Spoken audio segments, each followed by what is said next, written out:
February 20 ಅಂದರೆ ನಾಳೆ ಮಂಗಳವಾರ ಮಾಘ ಮಾಸದ ಶುಕ್ಲ ಪಕ್ಷದ ಏಕಾದಶಿಯನ್ನು ಜಯ ಏಕಾದಶಿ ಅಥವಾ ಭೀಷ್ಮ ಏಕಾದಶಿ ಎಂದು ಆಚರಿಸಲಾಗುತ್ತದೆ. ಮಹಾಭಾರತದ ಯುದ್ಧದ ನಂತರ ಭೀಷ್ಮನು ಬಾಣಗಳ ಹಾಸಿಗೆಯಲ್ಲಿ ಮಲಗಿದ್ದಾಗ ವಿಷ್ಣುವಿಗೆ ಸಮರ್ಪಿತವಾದ 1000 ಹೆಸರುಗಳು ಅಂದರೆ ವಿಷ್ಣು ಸಹಸ್ರನಾಮ ಸ್ತೋತ್ರ ಹಾಗೂ ಅದರ ಶ್ರೇಷ್ಠತೆಯ ಬಗ್ಗೆ ವಿಷ್ಣುವಿನ ಅವತಾರವಾದ ಶ್ರೀಕೃಷ್ಣನ ಸಮ್ಮುಖದಲ್ಲಿ ಪಾಂಡವರಿಗೆ ಮೊದಲನೇ ಬಾರಿ ತಿಳಿಸಿದನಂತೆ. ಹಾಗಾಗಿ ವಿಷ್ಣು ಸಹಸ್ರನಾಮ ಹೇಳುವುದರಿಂದ ಕೇಳುವುದರಿಂದ ಮೋಕ್ಷ ಪ್ರಾಪ್ತಿಯಾಗುತ್ತದೆ ಎನ್ನುವ ನಂಬಿಕೆ. ಭೀಷ್ಮ ಹಾಗೂ ವಿಷ್ಣು ಸಹಸ್ರನಾಮದ ನೆನಪಿಗಾಗಿಯೇ ಇದನ್ನು ಭೀಷ್ಮ ಏಕಾದಶಿ ಎಂದು ಕರೆಯುತ್ತಾರೆ. ಏಕಾದಶಿಯಲ್ಲಿ ಮಾಡುವ ಉಪವಾಸ ಎಲ್ಲ ಉಪವಾಸಗಳಿಗಿಂತ ತುಂಬಾನೇ ಶ್ರೇಷ್ಠ. ಹಾಗಾಗಿ ಏಕಾದಶಿಯ ಉಪವಾಸಕ್ಕೆ ವ್ರತರಾಜ ಎಂದು ಕರೆಯುತ್ತಾರೆ. ಈ ದಿನ ಉಪವಾಸವನ್ನು ಆಚರಿಸುವುದರಿಂದ ಜನ್ಮ ಜನ್ಮಗಳವರೆಗೆ ಶುಭ ಫಲವನ್ನು ಪಡೆಯಬಹುದು. ಉಪವಾಸ ವ್ರತವನ್ನು ಆಚರಿಸುವವರು ಏಕಾದಶಿ ತಿಥಿಯ ದಿನದಂದು ಉಪವಾಸವನ್ನು ಪ್ರಾರಂಭಿಸಿ ದ್ವಾದಶಿ ತಿಥಿಯ ದಿವಸ ಉಪವಾಸವನ್ನು ಮುಕ್ತಾಯ ಮಾಡಬೇಕು. ಪದ್ಮಪುರಾಣದಲ್ಲಿ ಭಗವಾನ್ ಶ್ರೀಕೃಷ್ಣನು ಹೇಳಿರುವ ಪ್ರಕಾರ ಈ ಏಕಾದಶಿಯ ಉಪವಾಸವನ್ನು ಆಚರಿಸುವವರು ಜನ್ಮ ಜನ್ಮಾಂತರಗಳಲ್ಲಿ ಮಾಡಿದ ಪಾಪಗಳಿಂದ ಬಿಡುಗಡೆ ಹೊಂದುವ ಮೂಲಕ ಮರಣದ ನಂತರ ಪಿಶಾಚಿಯಾಗದೆಯೇ ಮುಕ್ತಿ ಪಡೆಯಬಹುದು. ರಾಜ ಹರಿಶ್ಚಂದ್ರ ಕೂಡ ಜಯ ಏಕಾದಶಿ ದಿನದಂದು ಉಪವಾಸವನ್ನು ಆಚರಿಸಿದ್ದನಂತೆ.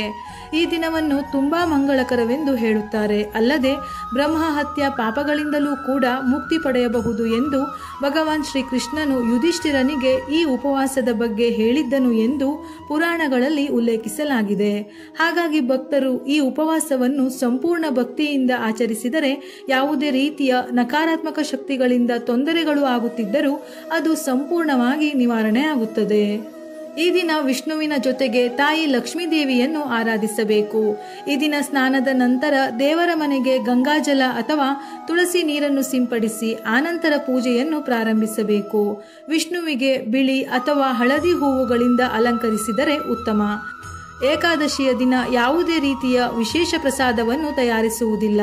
ದೇವರ ನೈವೇದ್ಯಕ್ಕೆ ಪಂಚಾಮೃತ ಅಥವಾ ಬಾಳೆಹಣ್ಣನ್ನು ಅರ್ಪಿಸಬಹುದು.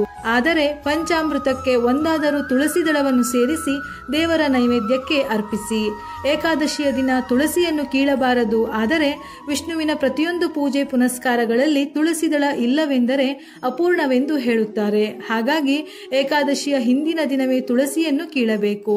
ಒಂದು ವೇಳೆ ಏಕಾದಶಿಯ ದಿನ ತುಳಸಿಯನ್ನು ಕಿತ್ತರೆ ದೋಷ ಉಂಟಾಗುತ್ತದೆಯಂತೆ. ಭಗವದ್ಗೀತೆ ವಿಷ್ಣು ಸಹಸ್ರನಾಮ ಪಠಿಸುವುದರಿಂದ ಅಥವಾ ಕೇಳುವುದರಿಂದ ಒಳ್ಳೆಯ ಫಲ ಪ್ರಾಪ್ತಿಯಾಗುತ್ತದೆ. ಇಲ್ಲವಾದರೆ ಓಂ ನಮೋ ಭಗವತೆ ವಾಸುದೇವಾಯ, ಓಂ ವಿಷ್ಣವೇ ನಮಃ, ಓಂ ನಾರಾಯಣ ಇವುಗಳಲ್ಲಿ ಯಾವುದಾದರೂ ಮಂತ್ರವನ್ನು 21 ಬಾರಿ ಅಥವಾ 108 ಬಾರಿ ಜಪಿಸಬೇಕು.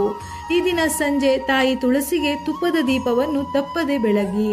ಏಕಾದಶಿಯ ಉಪವಾಸದ ವ್ರತವನ್ನು ಆಚರಿಸಿ ವಿಷ್ಣುವನ್ನು ಆರಾಧಿಸುವುದರ ಜೊತೆಗೆ ದಾನ ಮಾಡುವುದರಿಂದ ಕೂಡ ವಿಷ್ಣುವಿನ ಅನುಗ್ರಹ ಪ್ರಾಪ್ತಿಯಾಗುತ್ತದೆ. ಹಾಗಾಗಿ ಈ ದಿನ ಮಕ್ಕಳಿಗೆ ಅವಶ್ಯವಿರುವ ಪುಸ್ತಕಗಳನ್ನು ದಾನ ಮಾಡುವುದು ತುಂಬಾ ಶ್ರೇಷ್ಠ. ಪೂಜೆಯ ನಂತರ ಅರಿಶಿನ, ಕುಂಕುಮ, ಬಾಳೆಹಣ್ಣನ್ನು ದಾನ ಮಾಡಿದರೆ ತುಂಬಾ ಒಳ್ಳೆಯದು. ಲಕ್ಷ್ಮಿಯ ಸ್ವರೂಪವಾದ ಮುತ್ತೈದೆಯರಿಗೆ ಅರಿಶಿನ ಕುಂಕುಮವನ್ನು ನೀಡಿ ಅವರ ಆಶೀರ್ವಾದವನ್ನು ಪಡೆದುಕೊಳ್ಳಿ. ಬಡವರಿಗೆ, ನಿರ್ಗತಿಕರಿಗೆ ನಿಮ್ಮ ಕೈಲಾದಷ್ಟು ಅನ್ನದಾನ ಅಥವಾ ಬಾಳೆಹಣ್ಣನ್ನು ದಾನ ಮಾಡಿ. ಈ ದಿನ ಮನೆಯಲ್ಲಿ ತುಳಸಿ ಗಿಡವನ್ನು ನೆಟ್ಟರೆ ತುಂಬಾ ಒಳ್ಳೆಯದಂತೆ. ನೆನಪಿರಲಿ, ತುಳಸಿಯನ್ನು ಕೀಳಬಾರದೆ ಹೊರತು ಈ ದಿನ ತುಳಸಿ ಗಿಡವನ್ನು ನೆಟ್ಟರೆ ತುಂಬಾ ಶ್ರೇಷ್ಠ. ತಪ್ಪದೆ ಮನೆಯಲ್ಲಿ ವಿಷ್ಣುವಿನ ಪೂಜೆಗೆ ತುಳಸಿಯನ್ನು ಬಳಸಿ. ಯಾಕೆಂದರೆ ಒಂದಾದರೂ ತುಳಸಿ ದಳವನ್ನು ಅರ್ಪಿಸಿದರೂ ವಿಷ್ಣು ಸಂತೃಪ್ತನಾಗುತ್ತಾನಂತೆ. ಒಂದು ವೇಳೆ ಏಕಾದಶಿ ವ್ರತವನ್ನು ಮನೆಯಲ್ಲಿ ಆಚರಿಸಲು ಸಾಧ್ಯವಿಲ್ಲವೆಂದಾದರೂ ಸಂಜೆ ಮನೆಯ ಹತ್ತಿರ ಇರುವ ಯಾವುದಾದರೂ ದೇವಸ್ಥಾನಕ್ಕೆ ಹೋಗಿ ತುಳಸಿ ಮಾಲೆಯನ್ನು ಅರ್ಪಿಸಿ ದೀಪವನ್ನು ಬೆಳಗಿದರೂ ತುಂಬಾ ಒಳ್ಳೆಯದು. ಈ ದಿನ ತಪ್ಪದೆ ವಿಷ್ಣು ಸಹಸ್ರನಾಮವನ್ನು ಒಮ್ಮೆಯಾದರೂ ಹೇಳಿ. ಒಂದು ವೇಳೆ ವಿಷ್ಣು ಸಹಸ್ರನಾಮ ಪಠಿಸಲು ಕಷ್ಟವಾದರೆ ಒಮ್ಮೆಯಾದರೂ ಕೇಳಿ. ಇದರಿಂದ ಒಳ್ಳೆಯ ಫಲಗಳು ಪ್ರಾಪ್ತಿಯಾಗುತ್ತದೆ. ವಿಷ್ಣು ಸಮೇತ ತಾಯಿ ಲಕ್ಷ್ಮಿಯ ಅನುಗ್ರಹದಿಂದ ಇಷ್ಟಾರ್ಥ ಸಿದ್ಧಿಯಾಗುತ್ತದೆ. ವಿಡಿಯೋ ಇಷ್ಟ ಆಗಿದ್ದಲ್ಲಿ ಮರೆಯದೆ ಲೈಕ್ ಮಾಡಿ, ನಮ್ಮ ಚಾನೆಲ್ ಅನ್ನು ಸಬ್ಸ್ಕ್ರೈಬ್ ಮಾಡಿ. ಉಪಯುಕ್ತ ಮಾಹಿತಿಯೊಂದಿಗೆ ಮತ್ತೆ ಭೇಟಿಯಾಗೋಣ.